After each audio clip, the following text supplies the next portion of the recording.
9, 8, 7, 6, 5, 4, 3, 2, 1, 0. Women's Wrestling Talk, the #1 women's wrestling network on the planet.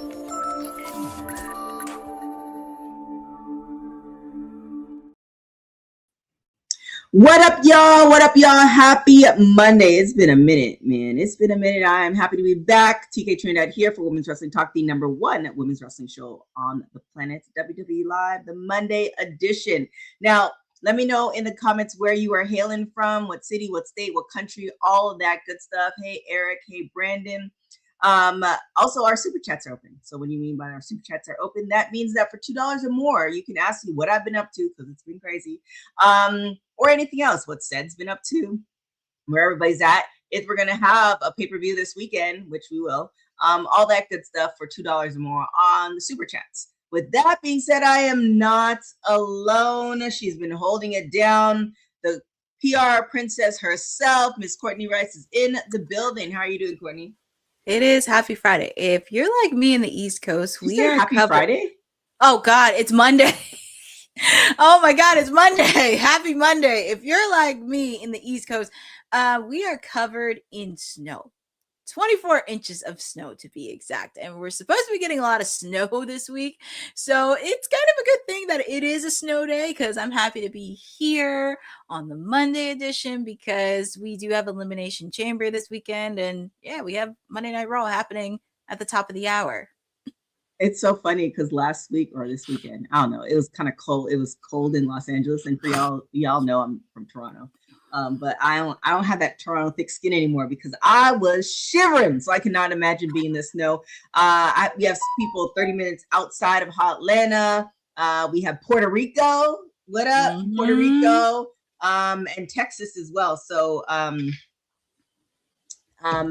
yeah, shout out to y'all for that. I actually want to do. Were you able to pull that picture for me, Courtney? Yes, I do. Give me 1 second. I'm gonna pull that up really quick. So I want to give a shout out to oh, hey, what up, Neil? A shout out to Penelope Pink from WOW. She has just been crowned. I think this might be her 3rd or 4th championship. She is the WOW Women Wrestling Champion. So she just got that this weekend. So we will be bringing back our WOW. We will be bringing back our WOW post show and watch along. You know, it's just been a crazy. I can't believe we're in February. It feels like we've been in this 2026 for longer than it should have been. But yes, congratulations to her. Is it her 2nd time, Bosa? I feel like this might be her 2 times. I feel like this might be her. Is it 2 time? Why does it feel like 3? Oh, okay. Well, shout out to her for that. Showed off the enlightened. I know. No, it's okay. Don't worry about it, Courtney. So just shout out to them in the WOW superheroes universe. So shout out to Penelope Pink, a friend of the show. But let's get into let's talk about Javon Evans and Trick Williams. Randy Orton giving them both their flowers. I saw Trick. Y'all gonna take this all out of proportion. I already know. I saw Trick while I was in the gym. He was on the television in the gym. I was gonna say I saw Trick in the gym today. That's not what happened. While I was in the gym, Trick was on my television on ESPN. So it's really good to see him growing in that sort of way. As far as the partnership with ESPN and WWE, talking about the pay-per-view that is coming up. But you know, definitely when Randy Orton, he seems like the guy that doesn't just give anybody flowers. So for him to give both Javon Evans and Trick Williams their flowers, as far as young talent coming up, and that's going to be involved in an elimination match this month. What do you think of that? Well, first off, I mean, that was a surprise seeing Trick Williams and Randy Orton on ESPN today, and just kind of going further, because Randy Orton mentioned this on Get Up this morning when he was talking to Peter Schrager about the upcoming Elimination Chamber match, but also he talked about the lights of Javon Evans and Trick Williams, praising them and just giving them their flowers, which Randy never does. He very rarely gives any praise to anybody.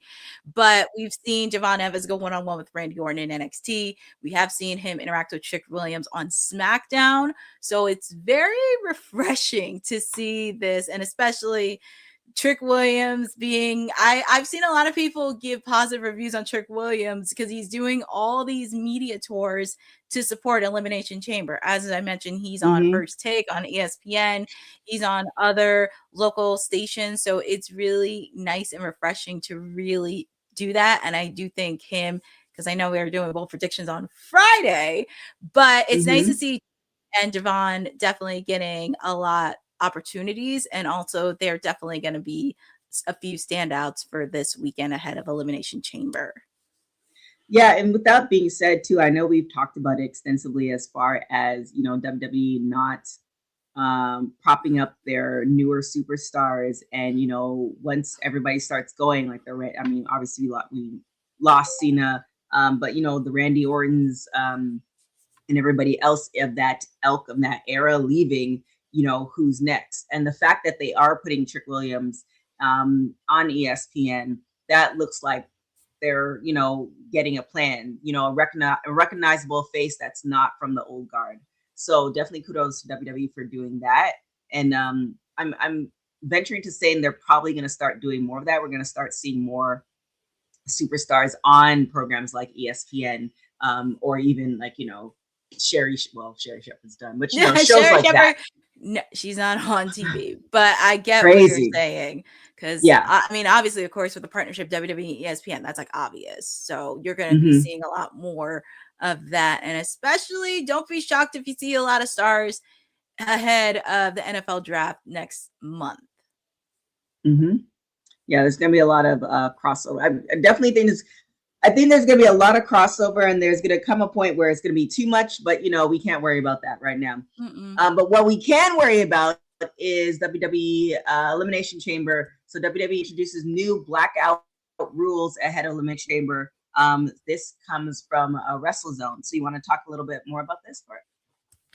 Yeah, this has been a very interesting conversation that's been happening for weeks. I think we did talk about, well, you weren't here, but we were talking about it with WrestleMania because ticket sales have been very interesting. I don't want to say it's been bad, but it's been like very slowly steady with ticket sales. But Fightful and WrestleZone have been having reports where there have been allegedly reports that several watch parties in Chicago can't even show Elimination Chamber, and pretty much they're stopping them under the same blackout policy for Elimination Chamber that they're doing for WrestleMania.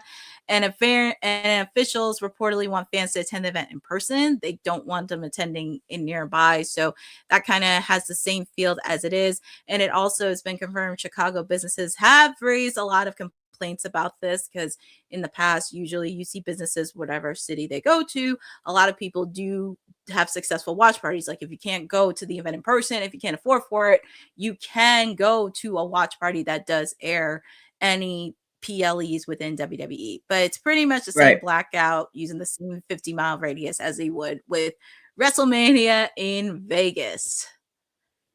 Yeah, it's a catch-22. So like you raise the prices and what you're forcing people to purchase tickets, but they legitimately can't afford it. I mean, you're also forcing them to buy the pay-per-views on ESPN. Although, if y'all have NordVPN, you put the code WWT and you can watch it, because, you know, money's not money like that. You know, y'all not getting the PPP loans like you used to, a la pandemic era. So that's another way to watch it. Don't tell them I told you. But, you know, people don't have that type of like money, because even if you paid for the ticket, which is, you know, $5,000 or $200 or $500, you still have to get to the venue. If you pay for parking, I know the parking for WrestleMania at the time was $200. So I can only imagine what parking is like for other places. And this is before the TKO era. Then you talk about food. You're already kind of $1,000 in the hole if you pay for a $500 ticket, and you're probably not going by yourself. So people don't really, you know, some and you also got to buy merch. and you have to Merch. buy merch. So not everybody has this type of funding to pay for that, and to take that away from them for restaurants and take away other restaurants, because I feel like the better thing is allow the restaurant to do that and then take a cut off the top. All right, you guys want to stream this show. You guys are most likely going to make a couple thousand, maybe $5,000 off of this. We want 10% off of it, or charge them a premium in order to have it in the restaurant. So if it's a couple hundred, now you charge $1,500 in order to have it. So the restaurants who know that they're going to make money, like WWE's getting double on the back end. That makes more sense than doing a complete blackout, because let's be honest, if somebody's gonna watch at the restaurant, there's a high chance that they weren't gonna buy the tickets anyway. Just personal opinion. Like, I mean, I'm not flying to Chicago. You ain't gonna fly in, but I mean, it's good to have it at a bar. But I think this is where I don't even know if this is going to be an occurring theme we're going to see this year, because it's going to. It probably is, because we know Backlash is going to be in Tampa. We know Money in the Bank is going to be in New Orleans. Actually, New Orleans, a marketable city. But if they have that 50-mile radius, then it's going to be hard, especially if you have places that are devoted to wrestling and want to put a theme in and also want to make a little bit extra money. Then that's going to really break the bank as well. And I mean, this is just me per se. This is just my own personal thought, my POV, if you want to say. I think it may hurt them in the long run, not just short term, but I'm thinking long term, if they really want to continue this 50-mile radius. And especially with the fact too, it's like, okay, we get it with Vegas, but then when you think about next year when they're going to be in Saudi, that's also going to be good. And it's also a really great opportunity for other wrestling promotions. I know TNA, I don't know how TNA is going to work with it, because I know they have a partnership with NXT. Not sure how that's going to work there. I mean, obviously AEW, they do Dave and Buster's. So if you have a Dave and Buster's, they'll show the pay-per-view, or like other places. I mean, hey, Ring of Honor, they could like jump in as well, and other wrestling promotions can jump in, but it could be an interesting for other wrestling promotions. They want to get an opportunity for fair, but that's just my point of view. And I don't know. I feel like it is going to hurt them, because you're in charge of the money. You take care of money wise. It's just, yeah. Sorry, my dog's, if y'all are hearing snoring sounds, it's my dog. That's fine. Just decided that this wasn't a good topic to stay awake for. But yeah, we'll see. I mean, obviously, I'm not living in a castle, so I don't know everything about money. So maybe they see something else. But something that we both know about is Raw. Even though Courtney did say it was Friday, and I almost believed her, because my days have also been blended together. Raw is happening tonight. And WWE pays tribute to the phenomenal career of AJ Styles. So what else is going to be happening on Raw tonight? Yeah, we're dealing with the tribute to AJ Styles happening tonight. We also get to see the return of Brock Lesnar. That's been promoting for the last week and a half, so he'll be making an appearance tonight. Who knows what's he going to do, but we shall see what the Beast does, because the last time we saw him was at War Games last year. We're also going to continue the qualifying matches as we wrap up, since Elimination Chamber is this weekend. For the men's, we have the original El Grande Americano, Jey Uso, and Big Bronson Reed for the men. And for the women, we have Raquel Rodriguez, Io Sky, and Kairi Sane wrapping it up. So we'll see who's going to take the spots in the Elimination Chamber this weekend. We're also going to have a rematch between these two ladies have been brewing out for the last couple of weeks. Maxine Dupree taking on the low-key legend Natty Neidhart. And we're also going to hear from the World Heavyweight Champion CM Punk himself as he gets ready for his match against Finn Balor this weekend, while also focusing on Roman Reigns at WrestleMania. So very curious on what CM Punk is going to say ahead of his hometown this weekend. And we're finally going to hear what Liv Morgan has to say. Is she going to pick Stephanie Vaquer, or is she going to pick Jade Cargill to wrestle at WrestleMania? And all this and more is happening at the top of the hour on Monday Night Raw, 8 p.m. on Netflix. Yeah, it's crazy. And y'all, again, this is not a subtle plug. If you don't have all those channels to watch WWE on all the channels, feel free to use our code WWT. on NordVPN get 75% off so you can watch them. Meaning that you get NordVPN, you put it in somewhere like Canada, then you can watch SmackDown and everything just on Netflix. And trust me, I canceled my Hulu account and it was the best thing that I could have done.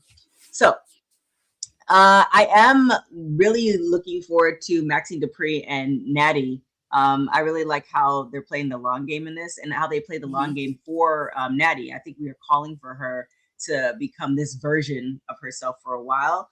And sometimes you just have to trust the process. So, you know, what are you looking forward to for Raw tonight?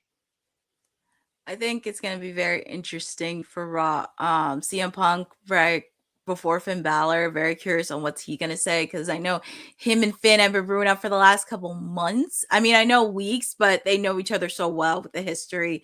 So very curious on that.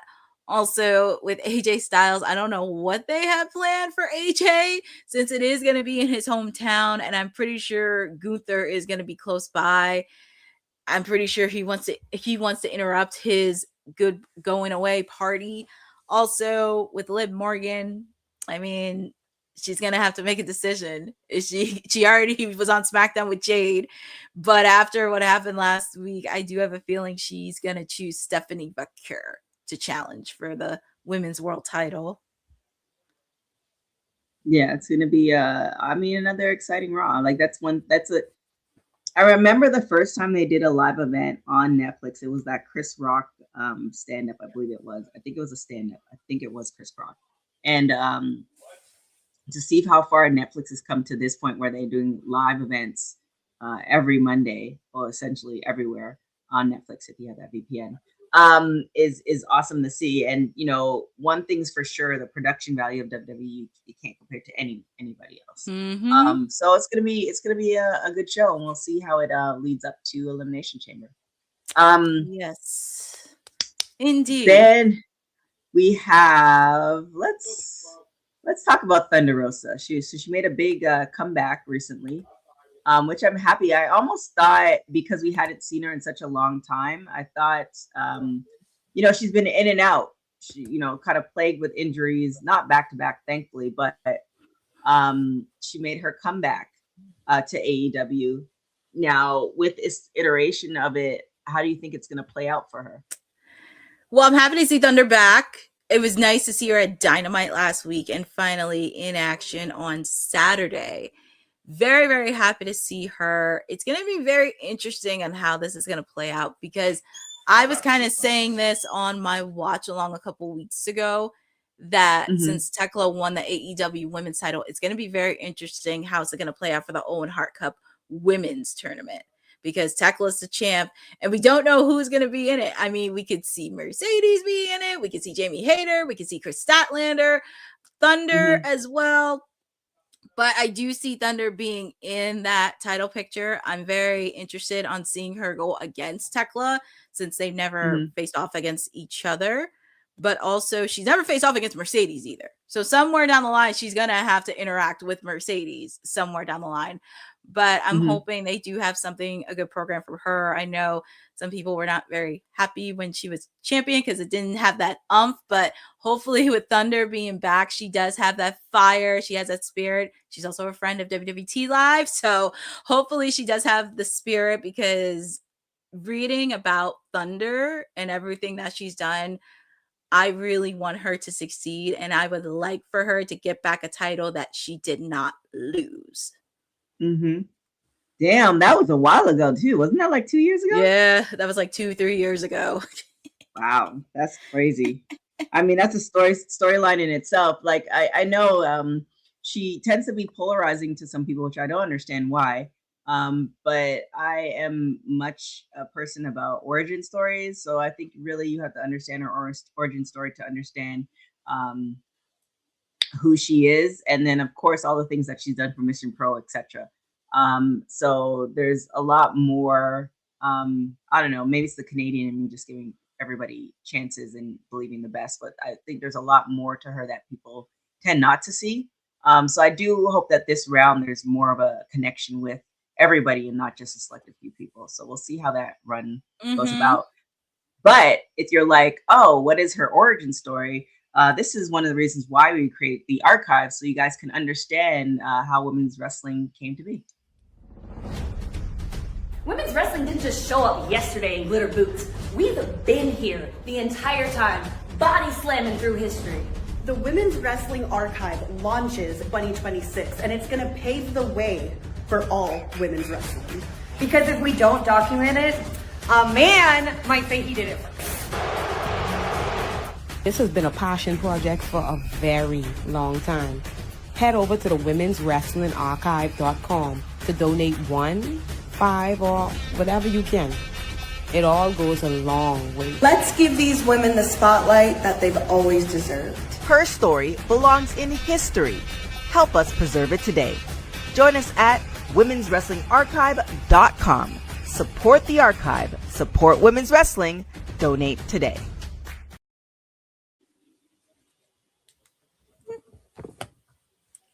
You're on mute. You're on mute. Yeah, Jordan, that is Sarah the Rebel, another friend of the show, one of the original hosts of WWT too. So that's a fun fact. But yeah, thank you to everyone who supported this weekend. I reached out to people personally. So I really appreciate it. For something, I thought naively that this project was going to be like a 1-2, we get it up, but it's more expensive than I thought. So, and it's a lot bigger undertaking than I initially expected when I came up with this idea. So I thank you to everybody who has supported. If you haven't, please do. This is a living, breathing entity of all women's wrestlers, not just WWE, not just AEW, indies. You know, for instance, if you guys don't know who Chris Wolf is, as somebody that we interviewed back in the day, that I don't think she's wrestling anymore. And you know what happens to her legacy and her part. So there's just a lot of things that this archive is going to be preserved. And essentially people who don't get those big limelights, they're still, it's like a brick in the wall of women's wrestling that I feel like everybody needs to be acknowledged. So that is why this project is there. That's why I appreciate those who've donated and those who are going to. And if you can't, and you're like, sis, I have no money, I'm using this NordVPN to watch Elimination Chamber, then I just appreciate y'all if you spread the word. That's something you can do that doesn't require anything. So yes, definitely check it out. So we're very close to launching. Like I said, it took more money than expected because, you know, unfortunately I don't have that tech brain, because if I did, it would be up.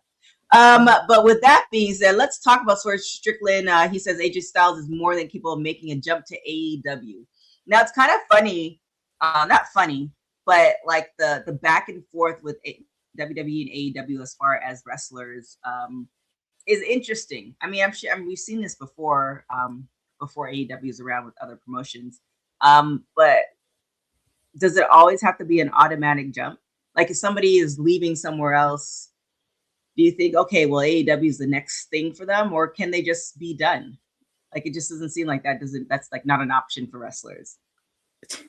I think it's just a choice. At the end of the day, it's going to be their choice. I mean, you can't, that's why I've said, no, they don't need to go to AEW. You do not need to go to AEW. It's a choice. I mean, there's plenty. And also, let me reiterate this, because I feel like I'm tongue-tied anywhere. When WWE first came, that was like the only entity of wrestling that everybody wanted to go to. That was the ultimate role. And then, of course, when TNA came in, AEW, then you had New Japan and Stardom and all these wrestling promotions. Now you have opportunities everywhere for wrestling where AEW doesn't have to be the end all be all. We have seen people come into TNA, which actually does make a lot of sense in a way. So it's kind of the end of the day, that's their choice, but it's always very funny. And especially when I saw Swerve see this, it doesn't surprise me, because AJ Styles' WWE career is pretty much allegedly done at the moment, but that doesn't mean that he could go to other promotions. I mean, people are saying, okay, AEW, because they have ties with New Japan. He has history with New Japan. He has history with Bullet Club and everything else. Or he could go to the place that he started, and that's TNA. like TNA is what built his career. That's where he started. That's where he created a legacy. And it's also interesting. And I like that we have these forbidden doors, because Kane and I were talking about this a couple of weeks ago during Super Bowl Media Week, where we saw the crossing paths of Seth Rollins and MJF. And they're pretty much friends at this point. Like, they're all friends at this point. It's just because the IWC narcs of the world just want everybody tribalism, which that's not true. They're all friends. They all want to be competitive. They all want to support each other. They all want to come down. Keep talking at somebody at my door. So at the end of the day, it's just pretty much they want to support each other and everything else. And it's not surprising with me with Swerve. And also with the fact, too, as I mentioned with AJ Styles, he did it with Bullet Club. I mean, he has history with AJ Styles' history with the Young Bucks, to Kenny Omega, to everybody in the Elite. So it wouldn't be a shocker ever. And also, it's always interesting seeing programming with AJ Styles and Swerve Strickland. But obviously, of course, he did talk about Swerve in an interview where he mentioned about the Ring of Honor era, where it included Bryan Danielson, Nigel McGuinness, and then of course AJ Styles was also in that mix as well. So just talking about the core of Ring of Honor, and also with the fact too, people don't realize a lot of people have influence. Like, people don't realize AJ Styles has been a big influence, and Swerve said this in an interview. Like, many people, not just him, but Will Ospreay, Seth Rollins, Mike Bailey, all watched and studied AJ. So for him to get that much respect that's outside of that realm, that is very huge. Yeah, I mean, I don't know if I would want to see him in AEW like straight away. I think New Japan, like you were saying, is a great thing, but also we don't know what these after you leave WWE. Some people you see them the next day somewhere else. Some people you see 6 months, 3 months later. And then also, I forgot what show I was watching, but it's like the life of an athlete, when you spend your life as an athlete, and then after you retire, which sometimes is in your 20s or your 30s, it's like you still have they call it like 40 summers or something left.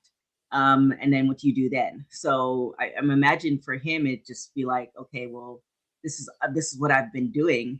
Like, what now? So we'll see what's going to happen with that. But yeah, I don't know. I have not, unfortunately, been able to watch AEW, in a minute. So was there even a storyline for him to like pop into? For who? Swerve or AJ? For AJ. Interesting enough for AJ, because there's a lot of storylines that are happening, and you missed a good match last week between Swerve Strickland and Kenny Omega. That was a good match that they had in the main event, but it was really, really good. Obviously, Tekla has been doing her thing as AEW Women's Champion, but it's interesting with AJ because I could see him in a program that has Gabe Kidd and Clark Connors, because they're both at New Japan, and I'm pretty sure he probably knows them very well. They're up against Darby Allin, because Darby Allin's all by himself. So it's like you kind of have that 2-on-2 versus 1 advantage, but then you throw in Orange Cassidy, because people don't know this. Orange Cassidy wrestled in New Japan, so he knows them very well. So AJ could be thrown into that, or he could be thrown into people that he's familiar with, or people that idolize him. Like Will Ospreay's planning to come back soon. I could see him going up against Kenny. Him and Kenny know each other very well from like the Bullet Club, Elite, AEW, New Japan days. So there's something that could be there for AJ. And he doesn't have to go straight to the world title. Like, he can be in matches with almost anybody. Like, he can face off against Takeshita. Right. He can face off against John Moxley. He can do like other things. And heck, I don't know if this would happen, but I wouldn't mind seeing him like head over to the other brand that also helped him before he jumped on the TNA, and that's Ring of Honor. Because I feel like with his knowledge and everything that he's done for Ring of Honor, he can really give a boost. I mean, I know people say Bryan Danielson could be a good general manager, but I wouldn't mind seeing AJ Styles help out in the backstage general manager position, since he lives, he breathes, he's been through that brand for so much. And I think Boza said today was 23 years ago that Ring of Honor started. Yeah. Yeah, I think Boza said that. Lynette's saying she could see him against Moxley. Jordan, I just saw you from Canada. What part? But yeah, I mean, we can have a whole conversation about Ring of Honor, and we might bring back WWT After Dark to talk about that, because There's a I don't know, lot. man. There's a There's a lot. lot. There's a lot. There's a lot. But still, dang, I was gonna make this segue, but it doesn't make sense anymore. But you know what I mean if you got it. But let's talk about Ricky Saints. He has his first acting experience on the set of Wild Cards. I really like this. Somebody else was talking to me about wrestlers and their movie, like their entertainment experience. I think it was at the gym or something. But you know, the fact that they can make that really, from Toronto. Okay, what's up? From Toronto too. Scarborough to be exact. They can make that transition because of, you know, what they're doing. So some better than others, but I definitely think Ricky Saints would be a really great position for this. So what do you think is in the cards for Ricky? I know it's that CW, because Trick Williams did something with CW. I wonder if there is more of like the behind the scenes, like, oh, these are all the people we have, what shows y'all have, can we make that tie-in? I'm actually happy. This is a good opportunity for Ricky, because not only in the ring, but he also can do stuff outside the ring that includes acting. And especially with series in the CW, it could really help him, give him a boost towards his character. Because I know some people, even me, when I watch it, because I know he's in a program with Joe Hendry for the NXT title. But I do think with the opportunities of TV spots and hopefully some other parts around the mainstream area, that's, even if it's not too big, not too small, it could really help elevate his character a little bit. And he could be not charismatic, but he can show a little bit of, a little bit of arrogance that can also add to his character and help elevate it a little bit, but even helping out with the chase of being NXT champion. Because he just can't afford another loss right now. So I do think this could be a good opportunity for him, because I don't think he had a lot of acting and mainstream opportunities when he was in AEW, I believe. But I think since he's been in NXT, he's starting to get his feet wet a little bit, and this could be another opportunity for him. Because if they could do the same thing for Trick and some of the other superstars for NXT, I can see him do it for Ricky. Yeah, I mean, it's definitely, yeah, because I feel like what we hoped for him to happen when he, you know, made the move to WWE is not what everybody expected, but he has time, so we'll see what happens. And you know, having a acting gig under your belt with a company such as like CW is a good look either way. So you know, kudos to him, because not every wrestler can make that jump. So it's definitely good for them. Now, on to a bit of sad news. We have an independent wrestler, Nicolette Hernandez. She was taken into custody by ICE in February. So definitely, you know, Dylan, when you see this, we can definitely put up the GoFundMe for her. It's, you know, when it hits, you know, wrestling, or not even wrestling, just people in general, and you know the details, and I don't want to get into the politics of it because it's not a political show, but definitely support for sure, because there's just been so many things happening with this, with people that, you know, we definitely should support, because she came into the country legally. She's done everything that she needs to do. So, you know, hopefully this is just in air quotes, a misunderstanding, and you know, she gets the help she needs and is out immediately. So definitely go and support. I could put it in the group chat, so you guys, or not the group chat, excuse me. I'll put it in the chat now if you guys are unaware of the story. And then also, Dylan, when you get to it, if you can post this and then also post that GoFundMe link, because we definitely want to support any way that we can. Any thoughts on this, Courtney? There's a lot of thoughts going into this, because I don't know why I feel like this has been a theme, because we were talking, me and Kane and I were talking about a couple weeks ago with Brody, that apparently it was on mainstream 48 hours after Dynamite. This is not a political thing. I follow the news almost every day because that's my job. I'm aware of it with everything. And I do think it is something to be aware of because this happened over the weekend. And this actually happened because she was training under Gangrel, which also added another boost, and he kind of really addressed it. But I do think it's really important because this is not sugarcoating. This is happening in real life. A lot of people, even when they came here legally, they are taken away regardless of their status, and it's very hard to swallow. I'm very happy a lot of wrestlers in this space are talking about this because this goes beyond political parties. This goes beyond everything. This is about human life. We have seen Thunder Rosa talk about this, especially with her nationality, and she's very proud of it.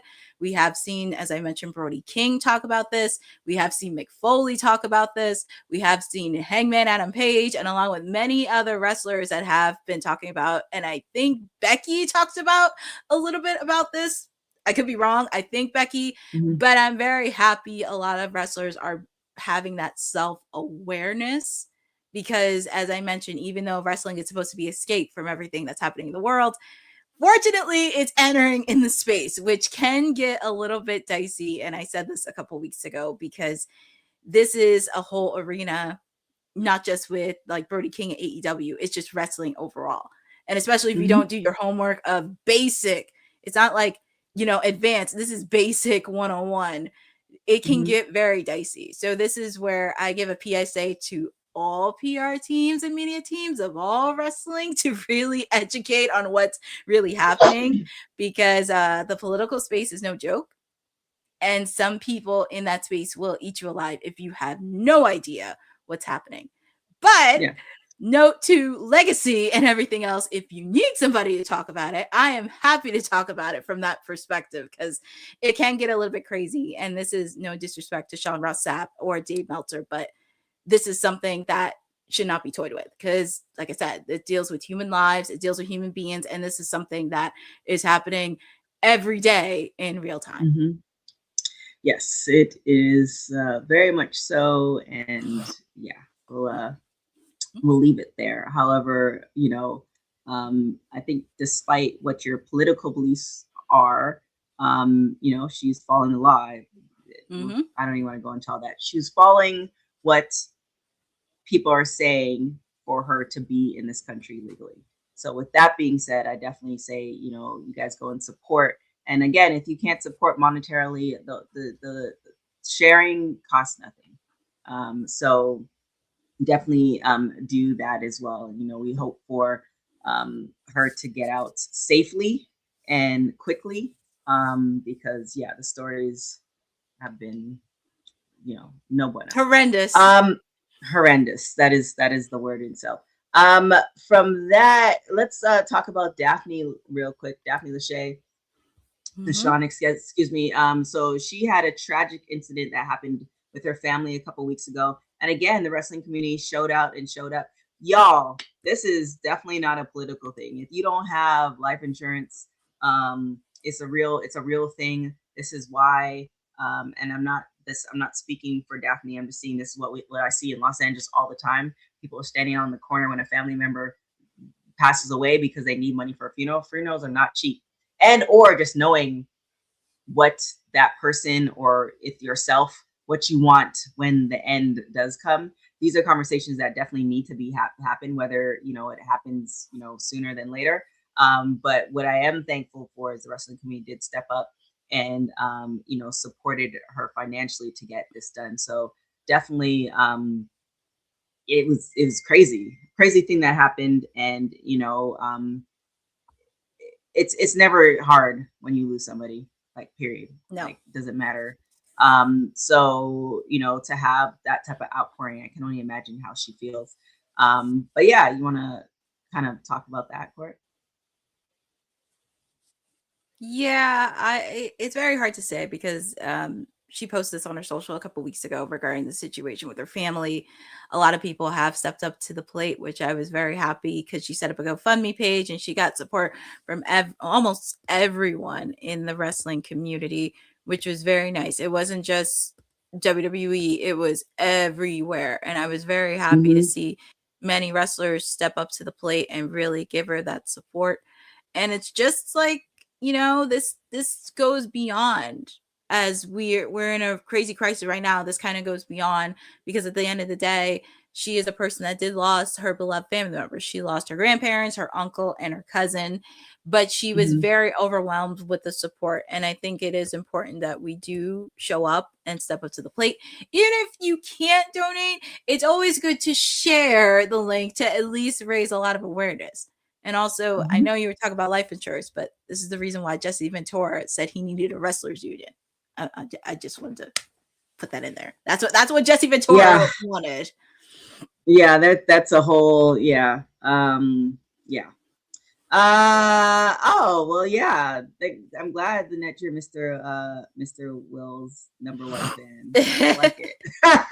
Last story before we get out of here. Mickie James. So she says she takes a massive honor in being the first TNA talent to enter the Royal Rumble, which is crazy because stuff like this.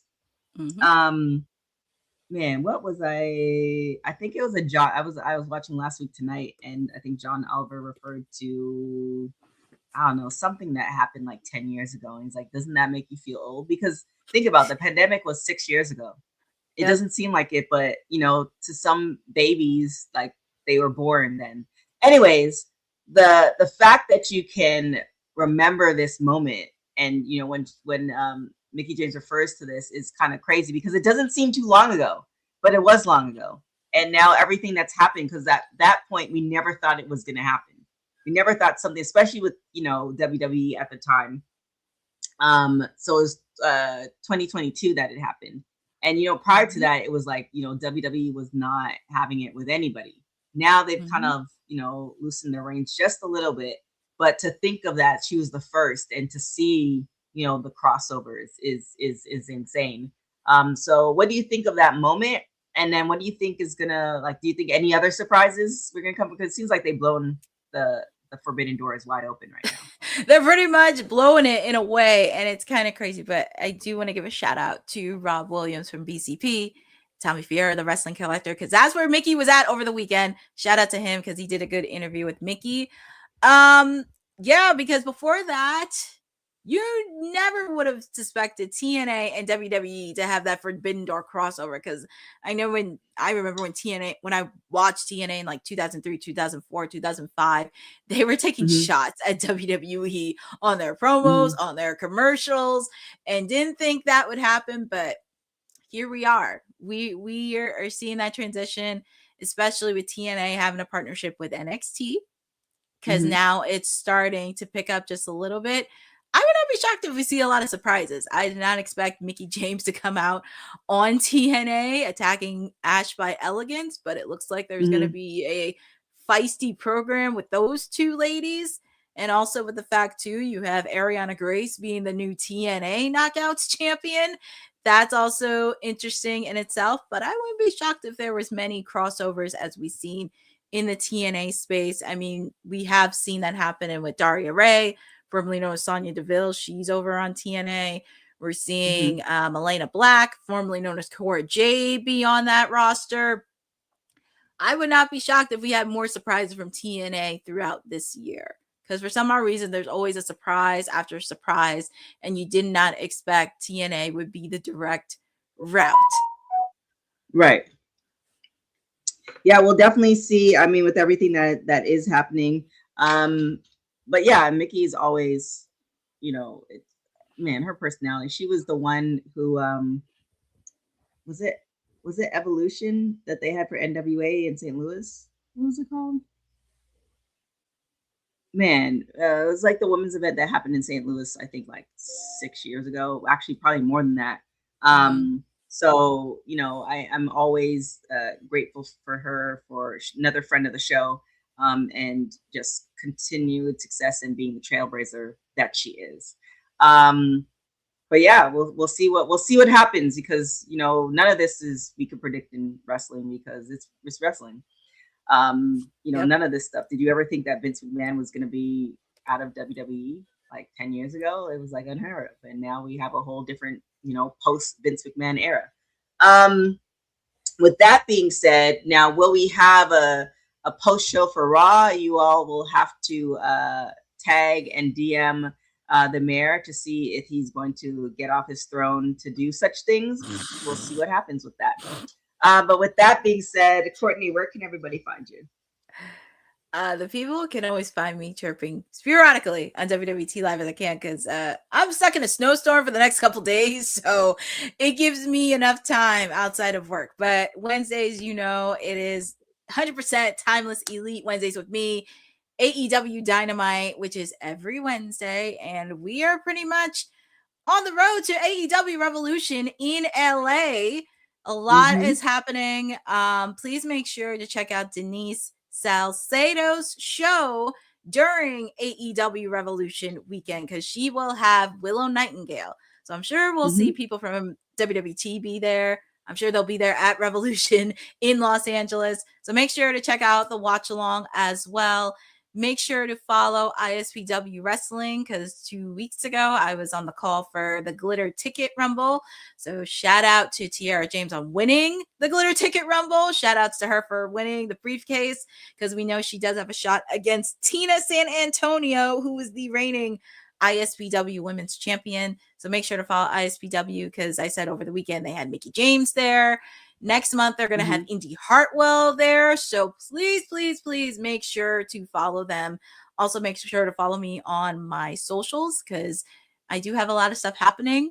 My wrestling calendar is going to get very bigger, because between Fourth Row coming to Philly, AEW, Double or Nothing coming to Queens, Wembley, a lot of stuff happening, but I am excited to put out a lot of content. So TBD on that. A lot of stuff is happening in 2026.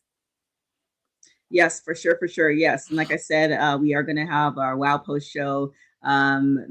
Me and Christina are going to reunite once again for Unreal. So we'll be doing that probably this weekend, hopefully, cross fingers. It's been kind of crazy. I will be put in the country for at least another 3 weeks. I don't know how I got to be traveling so much for work, but here we are. With that being said, if you're like, where has TK been? You can follow me everywhere at TK Trinidad. Specifically, my TikTok is where I'll tell the stories of the craziness that has happened in my life, if you so are curious or interested in that. Other than that, please, please, please, I really, really appreciate it if you support the archive. And if you can't support it financially, please share that link. You're going to see a lot more information, a lot more videos coming out about that, because I really want to get this up and in the world before the summer, and then eventually making it into a museum, which is a bigger, longer goal that's going to take a lot more time. But you know, for now, everybody's online, and you know, everybody deserves a seat at the table, and this is why the archive exists. But with that being said, definitely hit up the mayor to see if there's going to be a Raw post show. We'll be back on Wednesday for WWT Live and AEW watch along and post show, etc., etc., etc. There are interviews that are supposed to be dropping. Man, we're only one team. With that being said, thank you guys so much for watching Women's Wrestling Talk. I really appreciate you all, and for making Women's Wrestling Talk the #1 women's wrestling show on the planet. Ciao for now. Thanks for joining WWT. Don't forget to like us on all social media platforms at WW Talk Pod. Like and subscribe on all video and audio platforms, like yesterday, my G. And check out our website at www.talkpod.com. Thanks for watching Women's Wrestling Talk, the #1 women's wrestling network on the planet.